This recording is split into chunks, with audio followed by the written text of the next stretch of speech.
తెలంగాణ సర్కారు చాలు చేసిన ఉచిత బస్సు పథకం జీయంగా చాలా జాగల్ల మహిళలు చికలు పట్టుకొని కొట్టుకున్న ముచ్చట్లను మనం మస్తుగానే చూసినాం. మన జోర్దార్లో కూడా జోర్దార్గా చెప్పుకున్నాం. ఇక ఇప్పుడు సర్కారు అమలు చేస్తామన్న ఇంకో పథకం చేయంగా కూడా గట్లనే కొట్టుకుంటున్నారు మహిళలు. మరి అది ఏంది, ఎక్కడ జరిగిందో పురాగా ఆర్చుకుందాం పాండ్రి.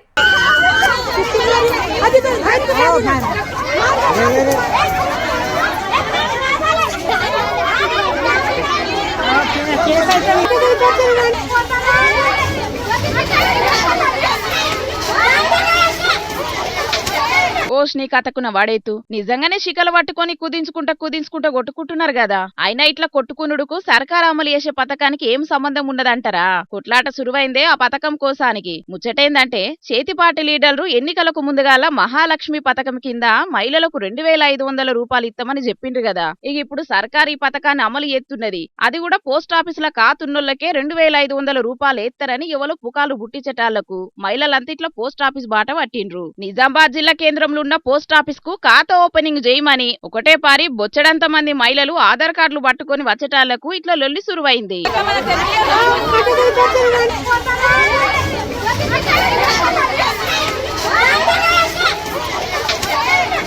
అయినా ఇక్కడ ఒక్క కాన్నే కాదు, మొన్నట్ల వికారాబాద్ జిల్లా పరిగిల సుతం పోస్ట్ ఆఫీసుల కాతున్న మహిళలకే 2500 రూపాయలు ఇస్తారని పుకార్లొచ్చేటాళ్లకు మహిళలంతా పోస్ట్ ఆఫీసు బాట పట్టిండ్రు. మాకు సర్కార్ నుంచి ఆదేశాలేం రాలేదు, మీకు పైసలేం పడాయని అక్కడున్న అధికారులు చెప్పేటాళ్లకు మెల్లగా ఇండ్లకి జారుకున్నారు మహిళలంతా. రూపాయి పనిచేస్తే 10 రూపాయల అడ్వర్టైజ్మెంట్ చేసుకున్న ఈ కాలంలో గంత పెద్ద పథకాన్ని సర్కార్ షాల్ చేసినప్పుడు అందరికి తెలియకుండానే చేస్తదా? బరాబర్ అందరికి తెలిసేటట్టే చేస్తది. అవసరమైతే పెద్ద సభ పెట్టి మరి మహిళలకు 2500 రూపాయలు ఇచ్చే కార్యాన్ని ముంగటేసుకుంటది. కాబట్టి ఇసొంటి పుకార్లను ఎవ్వరు నమ్మకుండ్రి, పోస్ట్ ఆఫీసుల కాడికి పోయి గోసలు పడకుండ్రి. ఏమంటున్నాం, సరేనా?